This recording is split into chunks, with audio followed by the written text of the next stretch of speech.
ಓಂ ಶ್ರೀ ಗುರುಬಸವ ಲಿಂಗಾಯ ನಮಃ. ನಮಸ್ಕಾರ ಸ್ನೇಹಿತರೆ, ಮಂಜುಳಾ ಕುಕ್ಕಿಂಗ್ ಆ್ಯಂಡ್ ವಾಕ್ಸ್ ಚಾನಲ್ಗೆ ಸ್ವಾಗತ.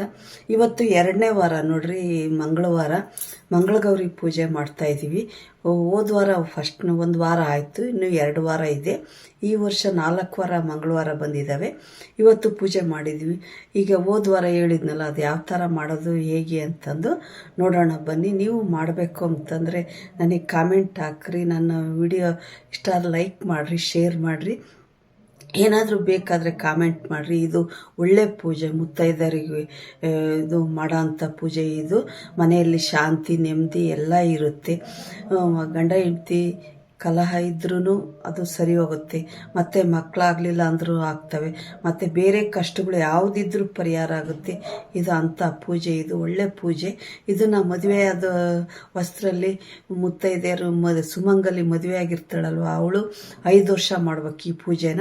ಮಾಡಿಬಿಟ್ಟು 5ನೇ ವರ್ಷ ಬಾಗಿನ ಕೊಡಬೇಕು.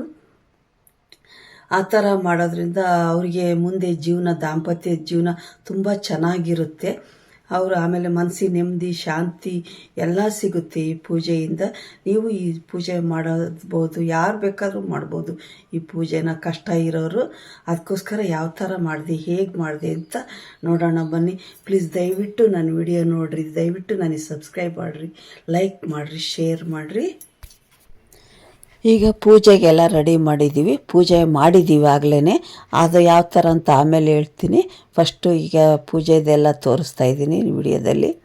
ಈಗ ಪ್ರಸಾದ ಮಾಡ್ಕೋಬೇಕು, ಅದಕ್ಕೋಸ್ಕರ ಈಗ ಪೂಜೆ ಎಲ್ಲ ಆಗಿದೆ. ಈಗ ಪ್ರಸಾದ ನೈವೇದ್ಯ ಮಾಡಬೇಕಲ್ವ, ಅದಕ್ಕೋಸ್ಕರ ಈಗ ನೈವೇದ್ಯ ಮಾಡ್ತೀನಿ. ಈಗ ಪೂಜೆ ಎಲ್ಲ ಆಯಿತು.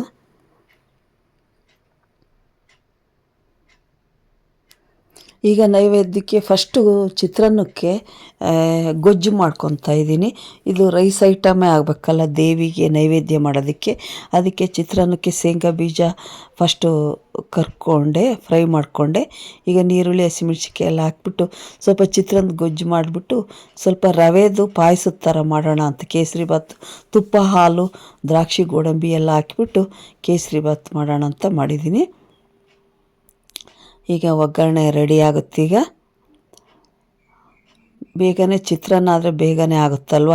ಈಗ ಒಬ್ಬೊಬ್ಬರೇ ಈ ಪೂಜೆ ಮಾಡಬೇಕು ಅಂದರೆ ಈ ಥರ ರೈಸ್ ಐಟಮ್ ಒಂದು ಮಾಡಿ, ಒಂದು ಸ್ವೀಟ್ ಏನಾದರೂ ಮಾಡಿದರೆ ಸಾಕು. ಈಗ ಒಂದೇ ಒಂದು ಕಪ್ಪು ಚಿರೋಟಿ ರವೆ ತಗೊಂಡಿದ್ದೀನಿ. ಇದನ್ನು ಹುರ್ಕೊಂಬಿಟ್ಟು ಈಗ ಕೇಸರಿಬಾತ್ ಮಾಡ್ತೀನಿ ಸ್ವಲ್ಪನ. ಈಗ ಹಾಲು ಹಾಕ್ತಾಯಿದ್ದೀನಿ. ಇದಕ್ಕೆ ಹಾಲು, ತುಪ್ಪ, ಸಕ್ಕರೆ ಹಾಕಿಬಿಟ್ಟು ಮಾಡೋದು. ಇದನ್ನು ಒಂದು ಲೋಟಕ್ಕೆ 1 ಲೋಟ ಸಕ್ಕರೆ ಹಾಕ್ತೀನಿ. ಅದು ಕುದಿಯೋದಕ್ಕೆ ಇಟ್ಟಿದ್ದೀನಿ. ಆ ಕಡೆ ಈ ಕಡೆ ಆಯ್ತು. ಇದು ಗೊಜ್ಜು, ಚಿತ್ರಾನ್ನ ಗೊಜ್ಜು, ಸ್ವಲ್ಪ ತೆಂಗಿನ ತುರಿ ಹಾಕಿ ಕೊತ್ತಂಬರಿ ಸೊಪ್ಪು ಹಾಕಿಬಿಟ್ರೆ ಆಗೋಯ್ತು, ರೆಡಿ ಆಯ್ತು. ಈಗ ಚಿತ್ರಾನ್ನ ಗೊಜ್ಜು.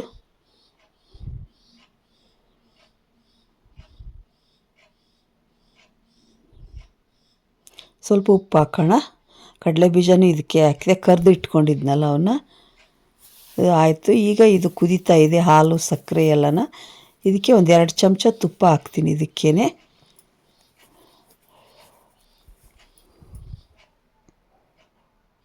ಇದು ಸಣ್ಣ ರವೆ ಆಗಿರೋದ್ರಿಂದ ಸ್ವಲ್ಪ ಹಾಕ್ಕೊಂಡು ತಿರುಗ್ತಾ ಇರಬೇಕು, ಇಲ್ಲಾಂದರೆ ಗಂಟಾಗ್ಬಿಡುತ್ತೆ. ಒಂದು ಚಿಟಿಕೆ ಅರಿಶಿನ ಹಾಕ್ತಾಯಿದ್ದೀನಿ, ಕಲರ್ ಬರಲಿ ಸ್ವಲ್ಪ ಅಂತಂದು.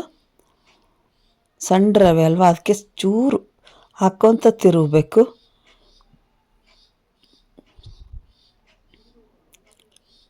ಒಬ್ಬರೇ ಇದ್ದರೆ ಸ್ವಲ್ಪ ಕಷ್ಟ ಆಗುತ್ತೆ. ಬೇಗನೆ ಎದ್ದುಬಿಟ್ಟು ಈ ಪೂಜೆ ಮಾಡ್ಕೋಬೇಕು. ರಾತ್ರಿ ಎಲ್ಲ ರೆಡಿ ಮಾಡಿಬಿಟ್ಟು ಈಗ ಗಟ್ಟಿ ಆಯ್ತು ನೋಡಿರಿ, ಕೇಸರಿಬಾತ್ ಥರ. ಇದಕ್ಕೆ ಸ್ವಲ್ಪ ದ್ರಾಕ್ಷಿ, ಗೋಡಂಬಿ ಹಾಕೋಣ. ಇನ್ನೊಂದು ಸ್ವಲ್ಪ ತುಪ್ಪ ಹಾಕ್ತಾಯಿದ್ದೀನಿ. ಈಗ ಸ್ವಲ್ಪ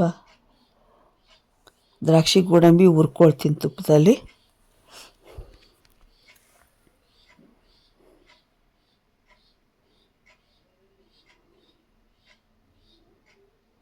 ಈಗ ರೆಡಿ ಆಯ್ತು. ಈಗ ಇದಕ್ಕೊಂದು ಸ್ವಲ್ಪ ಹೆಸ್ರುಬೇಳೆ ಕೋಸಂಬರಿ ಮಾಡಿದ್ದೀನಿ. ಇದು ಚಿತ್ರಾನ್ನ ಕಲಿಸ್ಕೊಳ್ಳೋಣ. ಫಸ್ಟ್ ಅನ್ನ ಮಾಡಿ ತಣ್ಣಗಾಗೋದಕ್ಕೆ ಇಟ್ಟಿದ್ದೆ ಒಂದು ಬೇಷನ್ನಲ್ಲಿ. ಈಗ ಚಿತ್ರಾನ್ನ ರೆಡಿ ಆಯಿತು. ಈಗ ನೈಟು ನಾವು ಸೀರೆ ರೆಡಿ ಮಾಡಿದ್ದೀವಿ. ಇದು ರಾಣಿ ಅಲಂಕಾರ, ತುಂಬ ಚೆನ್ನಾಗಿದೆ ನೋಡಿರಿ. ಸೀರೆ ಎಷ್ಟು ಚೆನ್ನಾಗಿದೆ ಉಡಿಸಿರೋದು. ನಮ್ಮ ಮಗಳೆಲ್ಲ ರೆಡಿ ಮಾಡಿದ್ದಾಳೆ ಉಡಿಸ್ಬಿಟ್ಟು. ಇದು ರಾಣಿ ಅಲಂಕಾರ. ನೈಟ್ ಈ ಥರ ಎಲ್ಲ ಸೀರೆ ರೆಡಿ ಮಾಡಿಬಿಟ್ಟು ಕೂಡಿಸಿಬಿಟ್ರೆ ಮತ್ತೆ ಬೆಳಿಗ್ಗೆ ಬೇಗನೆ ಎಲ್ಲ ಮಾಡ್ಕೋಬೋದು.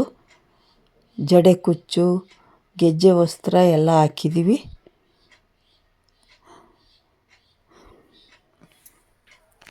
ಸೀರೆ ಉಡ್ಸೋದೇ ಲೇಟ್ ಆಗುತ್ತೆ. ಸೀರೆ ಚೆನ್ನಾಗಿದ್ದರೆ ಅಲ್ವಾ ದೇವಿ ಚೆನ್ನಾಗಿ ಕಾಣಿಸೋದು, ಅದಕ್ಕೋಸ್ಕರ.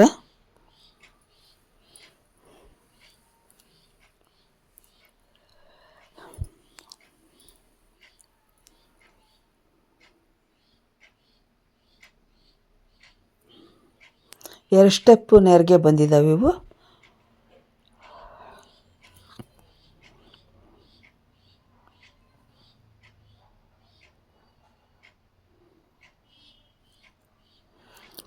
ಈಗ ಬೆಳಿಗ್ಗೆ ಎಲ್ಲ ರೆಡಿ ಮಾಡಿದ್ದೀನಿ, ಇನ್ನೂ ಪೂಜೆ ಆಗಿಲ್ಲ, ರೆಡಿ ಮಾಡಿದ್ದಾಳೆ.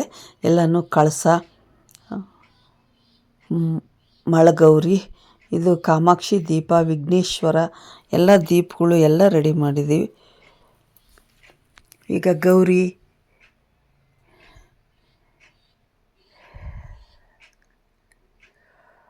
ಇದು ಒಡಿಯಕ್ಕಿ, ಬ್ಲೌಸ್ ಪೀಸು, ಅರಿಶಿನ ಕುಂಕುಮ, ಎಲೆ, ಅಡಿಕೆ, ಬಾಳೆದೆಣ್ಣೆ, ವೀಳ್ಯದೆಲೆ, ತೆಂಗಿನಕಾಯಿ ಎಲ್ಲ ಉಡಿಗಿಡಬೇಕು ಗೌರಿಗೆ. ಇದು ಒಡವೆ ಎಲ್ಲ ಹಾಕಿಬಿಟ್ಟು ಅಲಂಕಾರ ಮಾಡಬೇಕು. ಈ ಥರ ತಾಳಿ ಎಲ್ಲ ಹಾಕಬೇಕು ದೇವಿಗೆ. ಒಂಬಾಳೆ ಇಟ್ಬಿಟ್ಟು ಕಳಸ ಹೂಡಿಬಿಟ್ಟು ಮುಖಪದ್ಮ ಇಟ್ಟು ಅದಕ್ಕೆಲ್ಲ ಗೌರಿ ಎಳೆ ಎಲ್ಲ ಹಾಕ್ಬಿಟ್ಟು ಅಲಂಕಾರ ಮಾಡಬೇಕು. ಅದಕ್ಕೆ ಒಂದು ಕಂಕಣ ಕಟ್ಟಬೇಕು ಗೌರಿಗೆ.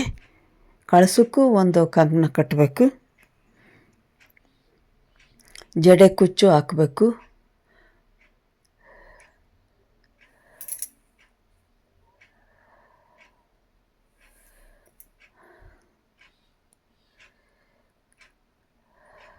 ಐದು ಥರದ ಹಣ್ಣು, 5 ಥರದ ಹೂವು ಇಟ್ಕೋಬೇಕು ಪೂಜೆಗೆ. ಬಿಲ್ಪತ್ರೆ ಅಂತೂ ಬೇಕೇ ಬೇಕು. ಬಿಲ್ಪತ್ರೆ ಶಿವನಿಗೆ ಇಷ್ಟ ಅಲ್ವಾ, ಹಂಗಾದರೆ ಶಿವನ ಪೂಜೆ ಮಾಡಿದರೆ ಪಾರ್ವತಿ ಗೌರಿ ನಮಗೆ ವರ ಕೊಡೋದು. ಅದಕ್ಕೋಸ್ಕರ ಸಹಸ್ರನಾಮ ಹೇಳ್ಬೇಕಾದ್ರೆ ಬಿಲ್ಪತ್ರೆ ಹಾಕಬೇಕು. ಅರಿಶಿನ ಗೌರಿ ಮಾಡಿಟ್ಕೊಂಡು ಅದಕ್ಕೆ. ಈಗ ಪೂಜೆ ಆಗಿದೆ ನೋಡಿರಿ. ಈಗ ಲಿಂಗ ಕರಡಿಗೆನೂ ಹಾಕಿದ್ದೀವಿ.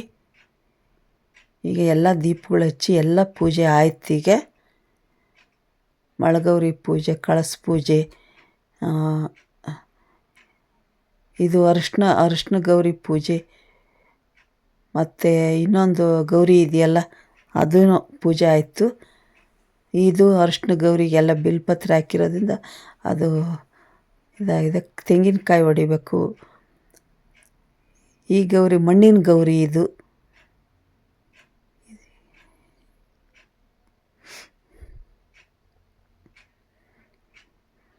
ಎಲ್ಲ ಪೂಜೆ ಆಯ್ತು.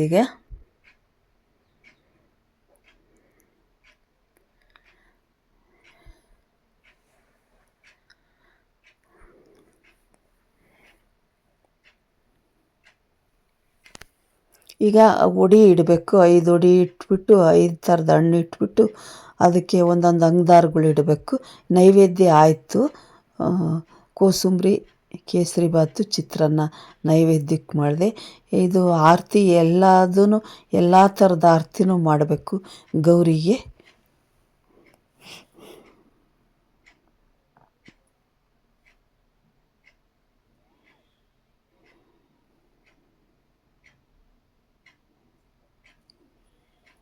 ಈ ಬುಕ್ಕು ಓದ್ಬಿಟ್ಟು ಅದರಲ್ಲಿ ಲಲಿತ ಸಹಸ್ರನಾಮ ಎಲ್ಲ ಇರುತ್ತೆ. ಅದರಲ್ಲಿ ಎಲ್ಲ ರೀತಿ ಕೊಟ್ಟಿರ್ತಾರೆ, ಯಾವ ಥರ ಮಾಡಬೇಕು ಹೇಗೆ ಅಂತಂದು.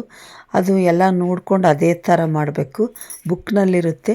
ಫಸ್ಟ್ ವಿಘ್ನೇಶ್ವರನ ಪೂಜೆ ಮಾಡಬೇಕು, ಆಮೇಲೆ ಸಂಕಲ್ಪ ಮಾಡಿಬಿಟ್ಟು ಫಸ್ಟ್ ವಿಘ್ನೇಶ್ವರನ ಪೂಜೆ ಮಾಡಿ ಆಮೇಲೆ ಗೌರಿ ಪೂಜೆ ಮಾಡಬೇಕು. ಅಂಗದಾರ ಕಟ್ಕೊಂಡೆ ಪೂಜೆ ಮಾಡಬೇಕು. ನೀವು ಅರಿಶಿನ ದಾರ ಪೂಜೆ ಮಾಡೋರು ಆದಷ್ಟು ಬೆಳಿಗ್ಗೆ 3 ಗಂಟೆ ಬ್ರಾಹ್ಮಿ ಮುಹೂರ್ತದಲ್ಲಿ ಮಾಡಿದರೆ ತುಂಬ ಒಳ್ಳೆಯದಿದು ಪೂಜೆ. ಇದೇ ವಿಘ್ನೇಶ್ವರ ಗರ್ಕೆ ಇಟ್ಬಿಟ್ಟು ಬಿಳಿ ಎಕ್ಕೆ ಹೂವು ಇಟ್ಬಿಟ್ಟು ಪೂಜೆ ಮಾಡಿದ್ದೀವಿ.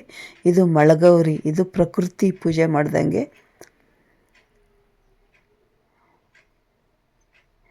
ಈ ಥರ ಬುಕ್ ಇರುತ್ತೆ ಮಂಗಳಗೌರಿ. ಇದು ಮಣ್ಣಿನ ಗೌರಿ ಇಟ್ಟಿದ್ದೀವಿ.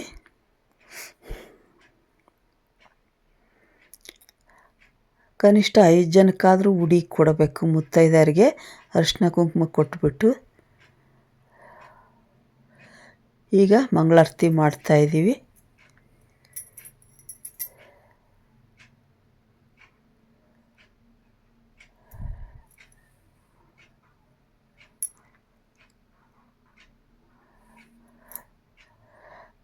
ಫಸ್ಟು ತುಪ್ಪದ ಆರತಿ ಮಾಡೋಣ.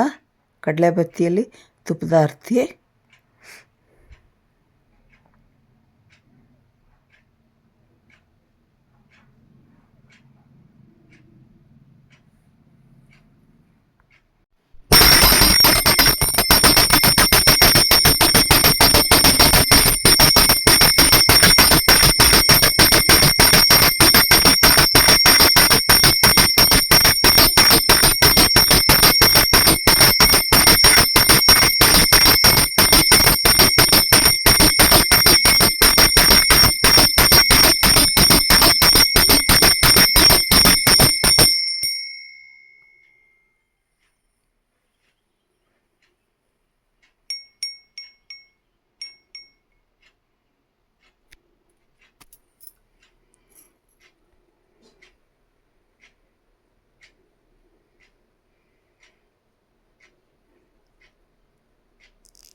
ಕರೆಂಟ್ ಹೋಗ್ಬಿಡ್ತು, ಸ್ವಲ್ಪ ಒಳಗಡೆ ಕತ್ತಲಾಗಿದೆ.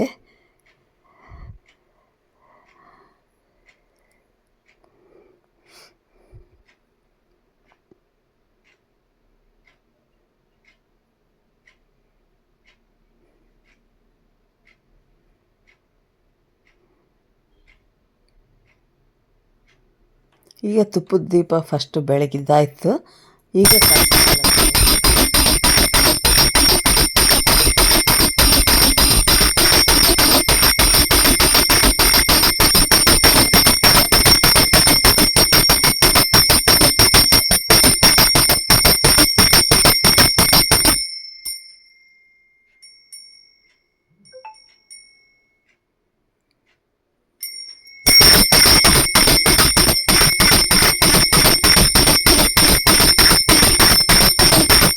ಇದು ಕರ್ಪೂರ ಬೆಳಗ್ತಿರೋದು. ಇದು ಕಳಸ ಆಯಿತು, ತುಪ್ಪದ ದೀಪ ಆಯಿತು. ಈಗ ಬೆಳಗ್ತಾ ಇರೋದು ಕರ್ಪೂರ.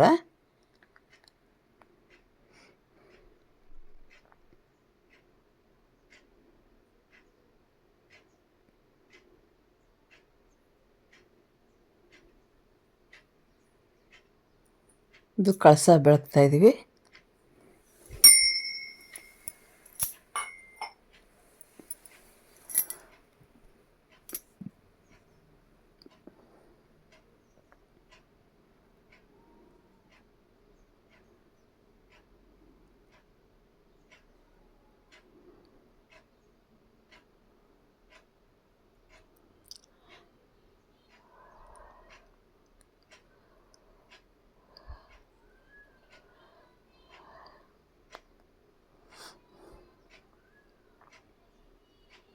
ಈಗ ಲೋಬಾನ ಹಾಕಬೇಕು.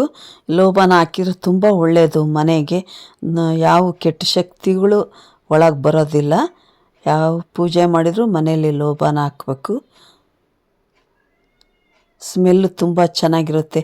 ಪಾಸಿಟಿವ್ ಎನರ್ಜಿ ಇರುತ್ತೆ ಮನೆಯಲ್ಲಿ. ನಾನೇ ಅದರ ಕೆಂಡ ಮಾಡಿಬಿಟ್ಟು ಲೋಬಾನ ಹಾಕ್ತೀವಿ ಪೂಜೆ ಮಾಡಿದಾಗ.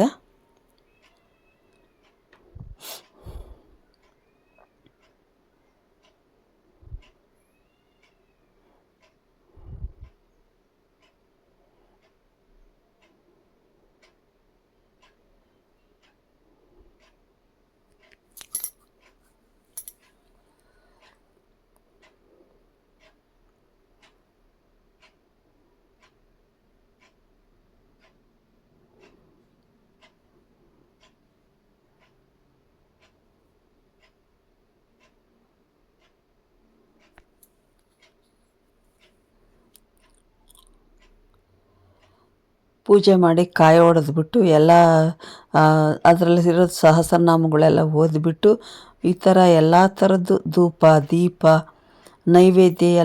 ನೈವೇದ್ಯ ಲಾಸ್ಟಿಗೆ ಮಾಡಬೇಕು. ಈಗ ಕೆಂಪು ಆರತಿ ಮಾಡ್ತಾಯಿದ್ದೀರಿ, ದೃಷ್ಟಿಗೋಸ್ಕರ ಇದು. ಓಕ್ಳಿದ ಆರತಿ ಮಾಡಬೇಕು.